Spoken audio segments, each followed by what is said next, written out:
So hello and welcome back. देखिए दोस्तों, आज की वीडियो में करने वाले हैं इंग्लिश का 13 नंबर का खात्मा, है ना। 13 नंबर आपका पॉकेट में एकदम आराम से, कोई बिना झिझक के एकदम आराम से आप 13 नंबर ले सकते हैं, ठीक है। इसके लिए आपको वीडियो को देखना है लास्ट तक। वो कैसे होगा आपको बता देते हैं, ठीक है। देखिए होता क्या है कि आपका 100 क्वेश्चन तो आपको रहेगा ऑब्जेक्टिव के, ठीक है, इंग्लिश का। वो अपना कर लीजिएगा, ठीक है ना। और करवाएँ भी बहुत सारा, और जाके प्रैक्टिस भी कर सकते हैं। उसके बाद आपका सेक्शन बी में, ये तो आपका सेक्शन ए में रहता है आपका क्या, सेक्शन ए में रहता है आपका ऑब्जेक्टिव रहता है। लेकिन सेक्शन बी में क्या होता है आपका डिस्क्रिप्टिव होता है। डिस्क्रिप्टिव में क्या होता है आपका पूछा जाता है कितना, 7 क्वेश्चन पूछा जाता है, ठीक है ना, डिस्क्रिप्टिव में, ठीक है। 1 2 3 4 5 6 7। तो आपका क्वेश्चन नंबर 6 में आपको पूछता है कि यहाँ पे 6 क्वेश्चन दिया हुआ है, 6 में से आपको बनाना है 3, ठीक है ना।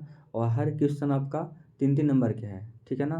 तो 3 3 9 तो बना लेंगे तो ऐसे ही मिल जाएगा आपको। उसके बाद पैसेज भी एक रहता है, वो रहता है 4 नंबर का, तो यानी कि 9 4 13 नंबर। अगर आप अभी सीख जाते हैं तो आपका 13 नंबर पैकेट में रहेगा, ठीक है। तो चलिए शुरू करते हैं, देखना है लास्ट तक, ठीक है। मजाक को नहीं लेना है, एकदम बढ़िया से देखना है, ठीक है। तो देखिए यहाँ पे डी में आपका आता है कि क्वेश्चन नंबर 6 के 6 में ABCDEF पूछता है, तो आपका डी में रहता है आपका मैच द फ्लोइंग। देखिए इसको देख लीजिए, यही सब आएगा, फालतू नहीं आने वाला, ठीक है ना। तो यहाँ पे बोला है कि वाल्टर डे में है वो कौन सा पोएम लिखे हैं या फिर कौन सा स्टोरी लिखे हैं, ठीक है ना। यहाँ पे आपको मिलाना है आराम से, तो आराम से मिला सकते हैं। अगर आपको कोई मान लीजिए कि आपको क्वेश्चन नंबर ए का आंसर आपको नहीं मालूम है तो बी में जाइए, ठीक है ना। कि TS इलियट का कौन सा लिखे हैं, तो आपको लगा कि अरे हमको ये भी नहीं आता है। फिर हम आगे बढ़ जाएंगे कि सी देखते हैं, तो सी देखते हैं तो यहाँ पे लिखेगा जॉन किट्स। आपको लगा कि जॉन किट्स हम लगा पढ़े हैं, रोमांटिक पोएट कुछ कुछ ऐसे ऐसे था, तो ओ टू मार देंगे, ठीक है, मिला दिए, ठीक है। यानी हम सिर्फ हमको सी क्या आ रहा है मिला दिए, ठीक है। उसको देखिए वाइट विटमैन, विटमैन यानी कि वाइट मैन हमें याद करवाते ट्रिक से आपको कि उजला आदमी गाना गाता है, तो आपका यहाँ पे सॉन्ग ऑफ माई सेल्फ हो जाएगा, ठीक है। अब बच जाएगा आपका TS इलियट और वाल्टर डेलमेयर, तो एकदम आराम से मारिए, है ना। ढेला मार, डेला मेयर, ढेला मार, ये सब जो था आदमी, इस तरीके के साथ रखिएगा। ये लिखा था कौन सा, क्या लिखा था, ये लिखा था आपका, क्या लिखा था भाई, क्या लिखा था बताइएगा। एकदम बिल्कुल आप सही बताए हैं। आपका आप सोच रहे हैं कि सर क्या मजाक कर रहे हैं आप, मजाक नहीं कर रहे हैं। एक क्वेश्चन चूज किए इसलिए कि आपका दिमाग थोड़ा घूमे। यहाँ पे देखिए ऑप्शन ही गलत है, ठीक है ना। तो यहाँ पे होना चाहिए था आपका ऐसे जो स्नेक है वो लिखे हैं DH लॉरेंस, ठीक है ना। ये कौन लिखे हैं, ये लिखे हैं DH लॉरेंस, ठीक है। यहाँ पर था DH लॉरेंस, पर यहाँ पे गलत गलत यहाँ पे छपा हुआ है, तो कोई बात नहीं। तो DH लॉरेंस वाले लिखे हैं, ठीक है। लेकिन वाल्टर डेल में है वो लिखा कौन से लिखे हैं, तो एन इपिटैफ लिखे हैं, ठीक है ना, एन इपिटैफ लिखे हैं, ठीक है। और जो TS इलियट हैं वो लिखे हैं मैकेविटी कैट, है ना, द मैस्ट्री मैकेविटी कैट, यहाँ पे आपका हो जाएगा 4, ठीक है ना। तो इसका मतलब यहाँ पे 3 नंबर आपको एग्जाम में आराम से दे देगा, ठीक है ना। अब बात को समझ गए। यहाँ पे 4 क्वेश्चन सोल्व करेंगे, आपका मिलाएंगे इधर आपका 3 नंबर पैकेट में। अब चलते हैं यहाँ पे ट्रांसलेशन होने के लिए, ठीक है ना। और थोड़ा सा इसको प्रैक्टिस कर लीजिएगा, ज़्यादा कुछ खास नहीं रहता है, गागा गी से रहता है और नॉर्मल रहता है, ठीक है ना।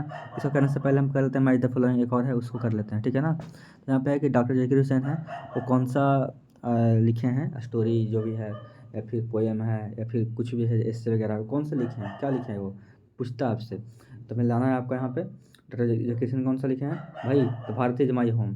तो हम सिखाएंगे ट्रिक्स है ना कि भारत में एक ही मुस्लिम व्यक्ति हैं जो कि बहुत ही लॉयल हैं, वो हैं हुसैन जी, है ना। तो भारतीय जमाई होम, ठीक है। सीगा नोया है वो आपका पूछ रहा है यहाँ पे, तो बता दीजिए सीगा नोया जापानी लड़का, है ना। तो एक कौन सा लिखा था भाई बताइएगा, तो ये द आर्टिस्ट चल जाएगा, ठीक है ना। आराम से कर सकते हैं। बैटन रसल कौन सा लिखा था, तो द आइडियाज दैट क्या होता है, हेल्प मैनकाइंड, है ना। वैसा विचार जो मानवता को क्या करता है मदद करता है, हेल्प करता है। उसके बाद आगे है एची बिट्स द अर्थ, कितना बार बताए हैं, ठीक है ना। तो एची बिट्स द अर्थ हो जाएगा, ठीक है ना। आगे बाद उसके बाद क्या है एंटन चेक है, ये लिखे हैं मैरिज प्रपोजल, ठीक है ना। तो आपको यहाँ पे 5 क्वेश्चन यहाँ पे बनाएंगे, आपको 3 नंबर आपको जनरल दे देगा, ठीक है। एकदम आराम से बना सकते हैं। अब देखिए यहाँ पे पैसेज है, इसको हम सॉल्व करते हैं, लेकिन उससे पहले हम थोड़ा सा यहाँ पे देख लेते हैं ट्रांसलेशन को, ठीक है ना। शायद थोड़ा बहुत का हो रहा होगा कि कुत्ते का आवाज़ आ रहा होगा, पर तक क्या क्या ही कर सकते हैं, बगल में कुत्ता भौंक रहा है, तो आप लोग एनिमल लवर होंगे तो बर्दाश्त कर लीजिएगा, है ना। तो यहाँ पे है क्या क्वेश्चन में कि तुम, अच्छा एक मिनट कलर चेंज कर लेते हैं।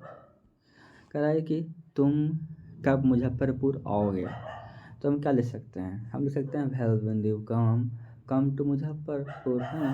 तो क्या लिख सकते हैं हम, तुम के लिए क्या हो जाएगा, तुम के लिए यू होता है, लेकिन आपको यहाँ पे क्या है व्हाट वर्ड है, तो हम सबसे पहले क्या लगाएंगे, व्हेन लगा देंगे, ठीक है ना। व्हेन विल यू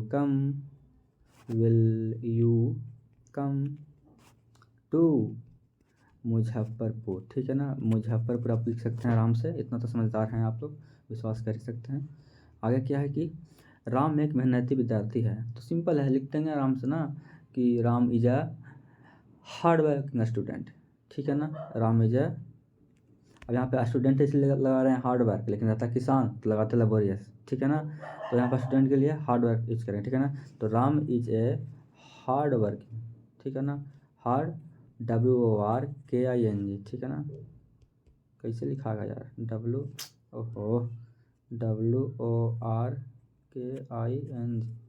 है ना, वर्किंग स्टूडेंट, ठीक है, ठीक है, आराम से लिख सकते हैं। आगे क्या है कि राम को आम बहुत पसंद है ना।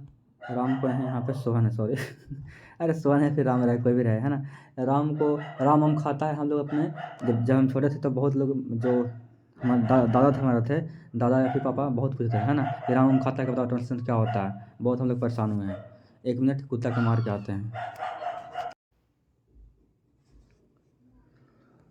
तो हम मार लिए कुत्ता को, शांत हो गया होगा सर, है ना। अरे यार परेशान करता है, क्या ही कर सकते हैं। तो हम कहाँ चल रहे थे कि सोहन को आम बहुत पसंद है ना।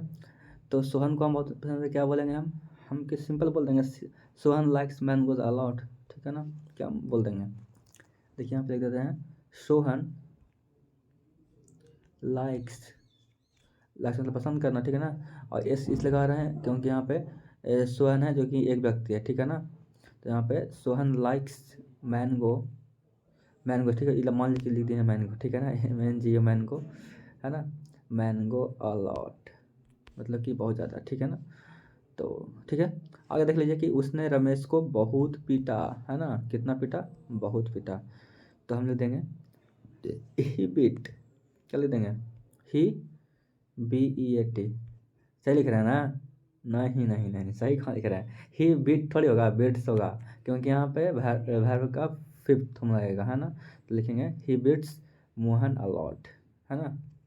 मोहन वेरी मच भी लिख सकते हैं, वेरी मच, ठीक है ना। या फिर टू मच वगैरह लिख सकते हैं, ठीक है, नॉर्मली गलत नहीं करेगा, ठीक है। आगे है कि बच्चे मैदान में दौड़ रहे थे, ठीक है ना। तो क्या लिखेंगे हम, children were running in the field, आराम से लिख सकते हैं, ठीक है, इतना तो लिख ही सकते हैं। क्या मैं तुम्हारे घर आ सकता हूँ, तो क्या बोलेंगे हम, मे आई कम योर होम कि हाउस। अब भाई यहाँ पे हाउस नहीं होगा, होम बोलेंगे, क्योंकि घर उसका है, ठीक है ना। यहाँ पे बिल्डिंग में नहीं रह रहा है, घर में रह रहा है, अपने घर में, तो आपका यहाँ पे हाउस होम बोलेंगे, ठीक है ना। मे आई कम टू योर होम, ठीक है, और फिर लगा देंगे लास्ट में व्हाट वर्ड, ठीक है। आगे है कि शीला का घर बहुत सुंदर है, तो क्या बोलेंगे, Sheela's house is very beautiful, Sheela's लिखेंगे, ठीक है ना, क्योंकि शीला का है तो SEELAS, ठीक है ना। यहाँ पे लगा देंगे ऐसे, ठीक है ना। तो Sheela's house is very beautiful, ठीक है। आगे है कि मैं कल बाजार जाऊंगा, तो सिंपल है, सेल विल का प्रयोग करेंगे, आई सेल, क्या विल लगाएंगे, आई सेल लगाएंगे, ठीक है ना। क्योंकि आई के साथ लगता है क्या, सेल, आई के साथ ही लगता है सेल, तो I shall go to the market tomorrow, ठीक है। आगे देखिए, ये तो बता दिए थे। अब पढ़ते हैं पैसेज, पढ़ते हैं, ठीक है। चलिए पैसेज पढ़ना है और यहाँ पे आंसर देना है, ठीक है, ठीक है ना। तो यहाँ पे लिखा हुआ है यहाँ पे लिखा हुआ है कि read the passage and answer the question that follow, ठीक है ना। तो ठीक है, आगे पहले पढ़ लेते हैं इसको, पहले पढ़ते नहीं है, पहले क्या करते हैं, अच्छा आइडिया ही होता है, अच्छा एक तरीका ही होता है कि पहले क्वेश्चन पढ़ लीजिए, क्या क्वेश्चन कह रहा है। कह रहा है कि how does the winter toothbrush make his life misery, मतलब कि ठंडे में, मतलब ठंडा का भी समय है ना, तो क्या होता है कि बेड से उठना और टूथब्रश को खोजना और फिर ब्रश ब्रश करना बहुत बड़ा एकदम दुखदायक काम है ना। तो कैसे, मतलब कि जो सर्दी में जो होता है हमारा जो जीवन है दुखमय हो जाता है ना, वो किसके लिए, तो टूथब्रश के लिए। आगे देखिए क्या है कि what happen in the morning, morning में क्या होता है, ठीक है ना। इसी पैसेज के आधार पर आपको आंसर देना है। What happens at the last moment, क्या होता है लास्ट मोमेंट पर, ठीक है। आगे क्या है कि frame sentence with misery toothbrush, ठीक है ना। अभी हम जस्ट कर लेते हैं झटपट। देखिए अब आगे पहले पढ़ लेते हैं क्वेश्चन को, क्वेश्चन कह रहे हैं, पहले पढ़ लेते हैं पैसेज को। कह रहा है क्वेश्चन पैसेज पे कह रहा है कि माई tooth brush is a thing that haunt me when I am travelling. कहने का मतलब कि कह रहा है ना पैसेज में कि जो मेरा टूथ ब्रश है एक ऐसा चीज़ है, ऐसा वस्तु है जो कि क्या करता है, मुझे हॉन्ट करता है, यानी कि परेशान करता है। कब करता है परेशान, व्हेन आई एम क्या ट्रैवलिंग, जब मैं यात्रा करता रहता हूँ, ठीक है ना। And make my life a misery, और क्या कहता है कि ये जो हमारा जो जीवन है उसको दुखमय बनाता है या फिर कठिन बनाता है, ठीक है ना। कहने का मतलब है कि जो मेरा टूथब्रश है एक ऐसा वस्तु है जो कि क्या मुझे करता है, परेशान करता है। व्हेन आई एम ट्रैवलिंग, जब मैं यात्रा कर रहा होता हूँ तो, ठीक है ना। एंड मेक माई जो लाइफ है उसको क्या करता है, मैजरी यानी कि दुख में बना देता है, ठीक है ना, कष्टक बना देता है। And dream that I haven't packed it, और सपने में मतलब मान लीजिए कि हम सोए हुए हैं तो सपना था कि अरे हमने तो ब्रश को पैक ही नहीं किया मुंह धोने के बाद, है ना। और and wake up in cold perspiration, हम क्या होता है फिर अचानक उठ जाते हैं, है ना, कि अरे यार पैक नहीं किए हैं। और वही मतलब कि जब ठंडा पूरा लगता है हुआ रहता है फिर भी हम क्या करते हैं, उठ जाते हैं, ठीक है ना। I get out of the bed and hand for it, और क्या करते हैं हम लोग मतलब कंबल से बेड से उठते हैं और फिर उसको खोजते हैं कि कहाँ पे है, हम कहाँ रखे हैं थे ब्रश करके उसको हम पैक नहीं किए तो। And I in the morning, और मॉर्निंग में क्या होता है कि आई पैक्ड इट बिफोर, मतलब कि कहने का मतलब कि इन द मॉर्निंग मतलब सुबह में क्या होता है कि आई पैक्ड इट बिफोर, मतलब कि ब्रश करने से पहले हमने क्या किया है, पैक कर दिया, ठीक है ना। आई हैव ईट इट, आपका करना है इसको हमको यूज करना है। And have to unpack it again, फिर क्या करना, फिर से क्या करना है, हमको खोलना है, यानी कि खोलना है फिर पैक करना है, फिर खोलना है फिर पैक करना है, यही चलते रहता है, ठीक है ना। Then I forget it to have to rush upstair at the last moment and carry it to the railway station. कहने का मतलब कि होता है कि जब मैं भूल जाता हूँ कि मैंने पैक नहीं किया है, तो अगर मैं मतलब कि जाने लगता हूँ ट्रैवलिंग करने के लिए कहीं मतलब कि मान लीजिए कि आपको ट्रेन यात्रा करना है, ठीक है ना। और ट्रेन यात्रा करना है तो क्या क्या होता है कि आप ब्रश को खोजते हैं जल्दी जल्दी, है ना, जल्दी जल्दी ब्रश को खोजें और फिर क्या करते हैं, पैक करना है उसको। लेकिन पैकिंग आपको मिल ही नहीं रहा है तो क्या करेगा, किसी रुमाल या किसी किसी भी चीज़ में क्या करते हैं, लपेट लेते हैं, लपेट के क्या करते हैं, डालते हैं पॉकेट में और चल देते हैं, है ना। तो यही वही यहाँ पे लिखा हुआ है कि इसको मतलब कि जब खोजते हैं कि देखो ऊपर रखा हुआ है कहीं भी, एक जगह पर रखा हुआ है, नहीं कि रस अपस्टेयर मतलब कि कहने का मतलब कि मैं दौड़ा हो जाता हूँ क्या ऊपर, रस मतलब जल्दी जल्दी, अपस्टेयर मतलब कि मतलब जैसे मान लीजिए कि आप सोए हुए हैं नीचे तो जाते हैं दौड़ के ऊपर में, है ना, और खोजते हैं कि देखो ब्रश मेरा यहाँ पे है, और उसको लेते हैं झटपट और क्या करते हैं रुमाल में, जैसे कि यहाँ पे लिखा हुआ है, यहाँ पे रुमाल क्या करते हैं, लपेटते हैं, लपेट के क्या करते हैं, डालते हैं जेब में और फिर चल देते हैं रेलवे स्टेशन की तरफ चल देते हैं, है ना, क्योंकि हमको ट्रैवल करना है, ठीक है। तब क्वेश्चन यहाँ पे पढ़िए और आंसर दीजिए। क्वेश्चन में क्या है कि how does the winter's toothbrush make his life a misery, लिख देंगे आराम से ना भाई कि toothbrush haunt the winter when he is travelling and make his life misery, है ना। इसका जो पीडीएफ है ना, यानी कि ऐसे तो लिखेंगे तो बहुत दिक्कत हो जाएगा, यहाँ पे लिख नहीं पाएंगे हम। एक काम करते हैं, इसका जो आंसर है ना हम आपको दे देते हैं व्हाट्सएप पर, ठीक है, व्हाट्सएप पर दे देते हैं, ठीक है ना, व्हाट्सएप पर सेंड करते हैं इसका आंसर, ठीक है, इसको पढ़ लीजिएगा। हम कल यहाँ पे थोड़ा सा बताते हैं, समझा देते हैं, ठीक है ना। तो कह रहा है कि how does the winter's toothbrush make his life misery, मतलब कि विंटर में उसका जो टूथब्रश है, कैसे टूथब्रश है यानी कि जो ब्रश है कैसे उसका जो जीवन है उसको बनाता दुख में, तो हम लिख देंगे क्या, the toothbrush haunt the winter when he travelling and makes his life misery, मतलब कि जब वो मतलब कि जब मतलब कि मान लीजिए कि कहने का मतलब ये हुआ कि द टूथब्रश हॉन्ट, जब वो मतलब कि टूथब्रश खोजता है, the winter when he travelling, मतलब क्या कहता है कि वो यात्रा तो कर रहा होता है और भी क्या सर्दी में तो उठने का मन नहीं करता है ना। तो वो जब उठता है तो उसको थोड़ा सा दुख होता है, सबको दुख होता है, हमको भी दुख होगा, आपको भी दुख होगा कि अरे यार हम कितना मस्त सोए हुए थे एकदम गरम गरम रजाई के अंदर, फिर हमको उठना पड़ रहा है ठंडा में, है ना। तो ये होता है, ठीक है। आगे है कि what happen in the morning, morning में क्या होता है, तो आराम से लिख देंगे यहाँ पे राइटर के हिसाब से कि क्या होता है कि कैसे लिख दीजिएगा, लीजिएगा कि pack the toothbrush before has used it and has to unpack it again and in the morning, ऐसे लिख सकते हैं कि हाल जल क्या होता है कि बार बार पैक करना होता है, फिर खोलना होता है, फिर पैक करना होता है, फिर खोलना होता है, ठीक है ना। इसका आंसर बेस्ट आंसर है जो आपको मिल जाएगा कहाँ पे, व्हाट्सएप मिल जाएगा, ठीक है ना। लिंक हम दे देंगे डिस्क्रिप्शन में, ठीक है ना। डिस्क्रिप्शन में रहना या फिर कमेंट बॉक्स में डाल देंगे, ठीक है ना। कमेंट बॉक्स में लिंक आपको मिलेगा, क्लिक करके पहुँच जाएगा, ठीक है, और देख लीजिएगा। What happen at the last moment, last moment जब होता है तो क्या होता है ना। लिख लीजिएगा कि द राइटर यहाँ पे है ना, तो राइटर लिख लीजिएगा कि the writer forget it and also had to rush up stair and the last moment. क्या होता है कि राइटर भूल जाता है, क्या करता है, जाता है दौड़ते दौड़ते ऊपर में, है ना, और वहाँ से फिर ब्रश को लेता है, ठीक है। यही होता है ना लास्ट मोमेंट में। देखिए यहाँ पे ही हो रहा है कि he forget it and have to rush upstairs at the last moment, ठीक है ना। बस इतना लिख लीजिएगा काफ़ी।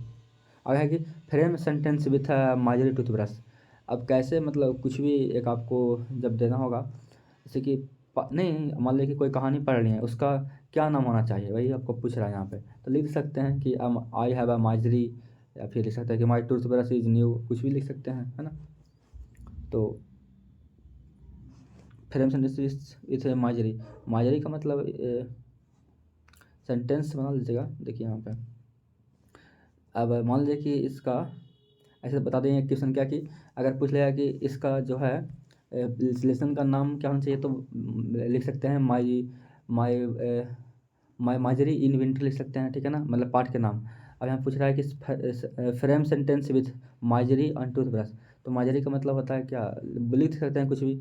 मार्जरी का मतलब दुख, तो लिख सकते हैं ना कि I have a margery, she has a margery, है ना, मतलब उसे दुख है, ठीक है ना। टूथब्रश से एक सेंटेंस में क्या बन सकता है क्या, कि भाई टूथब्रश इज ओल्ड, भाई टूथब्रश इज वर्स्टेड, खराब हो गया है, कुछ भी लिख सकते हैं, ठीक है ना। तो यहाँ पे बनाना है मेक द सेंटेंस दोनों का, ठीक है ना, तो बना सकते हैं, ठीक है। बाकी डिस्क्रिप्शन में लिंक है आपका, वहाँ से ज्वाइन कर लीजिए, ठीक, और कमेंट बॉक्स में भी है।